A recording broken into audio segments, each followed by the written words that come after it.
O'zbekistondan bitta uy olganimizda, misol Toshkent shahridan va aynan shu uyimizni Dubaydan olganimizda bitta solishtirib bersangiz, ya'ni Toshkentda nimalari bo'ladi, nimalari bo'lmaydi, Dubayda nimalari bo'ladi, nimalari bo'lmaydi. Ya'ni Xo'p. misol bo'lishi mumkin parkovka, qulayliklaridan.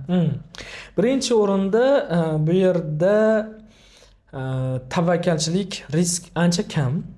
Chunki investor odam to'g'ri pul ko'paytirish haqida o'ylaydi, lekin birinchi o'rinda riski nima, ertaga misol uchun qanday risklarga tortilaman degan savol beriladi. Bu yerda riskka escrow hisob raqami borligi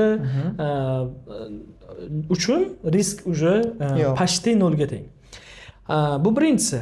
Ikkinchisi, uyingiz to'liq, misol uchun Toshkentdagi aytgan uyimga ertaga bitadigan bo'lsa, bir 10 ming 15 ming dollar ustiga remont qilish uchun pul sarflashim kerak bo'ladi. Remont qilib topshirib. Ha. Endi undan tashqari ham parkovka sotib olishim kerak bo'ladi u yerdan. Parkovka ham bir 10-15 ming dollar qurilish payti davomida edi. Menimcha hozir endi uy bitgan paytida 15 ming dollar bo'ladimi, 20 ming dollar atrofiga uni sotib olish kerak bo'ladi. Mebellashga yana alohida, misol uchun aytaylik 5-6 ming dollar menimcha kerak bo'lsa kerak.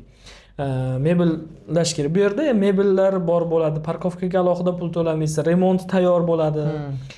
Va yana bitta narsa shu yerda aytamanki, misol bizning qishlog'imizda Amerikaga ketgan bitta aka bor.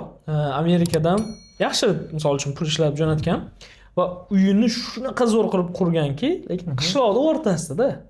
Men aytamanki, agar mana shu uyini qishloqning o'rtasida emas, Toshkentda qurganida o'sha million dollarlik uy bo'lib ketgan bo'lardi. Chunki juda ham mehr bilan har bir narsasini e'tibor qilib qurdi. Lekin bari qishloqning o'rtasida bo'lgancha ertaga misol uchun ketgan xarajatini ham qaytarib sotaman desak, ola oladigan odamlar topish qiyin u yerdan. Ya'ni lokatsiya qiymat bera olmaydi. Xuddi shunday. Bu yerda millionerlar shaharchasi o'tgan yilda demak 10 mingga atrofida millioner ko'chib kelgan. Undan oldingi yil 6700 ta atrofida millioner ko'chib kelgandi. Ya'ni bu yerda baribir turizm soni bo'yicha hozir 3-o'rin turibdi. 1-o'ringa chiqish uchun maksimalli demak strategiyalar ishlab chiqilgan.